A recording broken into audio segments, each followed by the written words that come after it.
ladies and gentlemen, the original egg. It's raw. You can hear the hard shell, smooth, white. When we find the mass of it,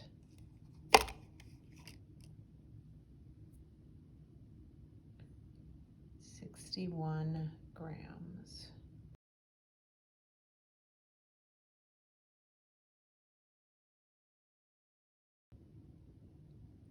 We soaked the egg in vinegar overnight. You can see the bubbles all around the egg.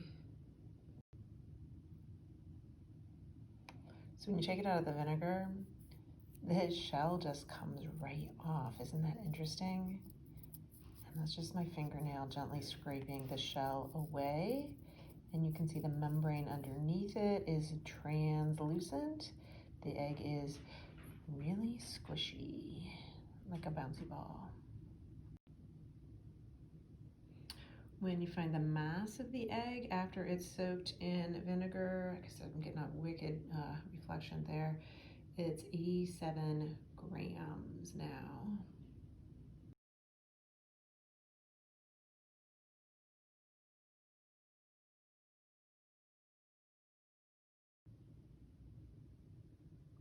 What you see here is the vinegar that I took out of the container when I removed the egg. It started with half of a cup, and what I removed was a little more than a quarter of a cup, so there wasn't as much liquid in the cup.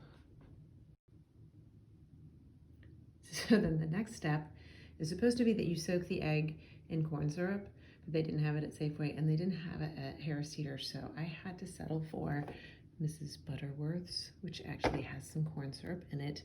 And this is the egg completely soaking in corn syrup. What's interesting is as it soaked overnight, it actually came out of the container and spilled all over the counter. I didn't show you the big mess of that, but it seems that there's somehow more liquid in the container 24 hours after I filled it with a half cup.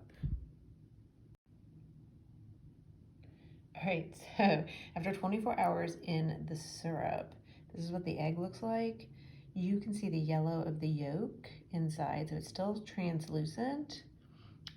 It's a little more brown. It's wrinkly and kind of shriveled. See that? Okay, so find the mass. So give me a second. So there you go, the mass of the egg after soaking in the Mrs. Butterworth syrup is 49 grams.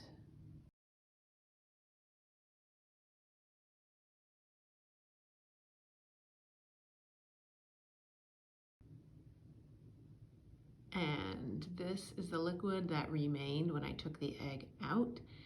As you can see, it is much more than half a cup, which is the original amount that I put in the container with the egg.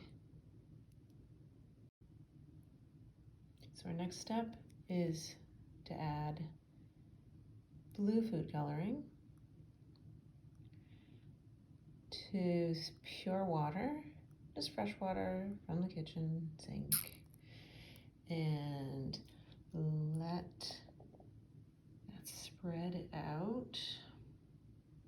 And then we're going to take the egg that was soaking in the corn syrup, the wrinkly one, and let it soak in this pure water with blue food coloring overnight. All right, so I would say it's 23 hours later. I couldn't quite wait my 24 hours from the last time. Here's the egg that's been soaking in the blue food coloring. Isn't that crazy? Wow, it's huge. I was gonna use the spoon, but you know, it's actually kind of beautiful. So it's still really squishy, much larger than that wrinkled thing that we just examined. And when we find the mass of it, okay, we have 83 grams.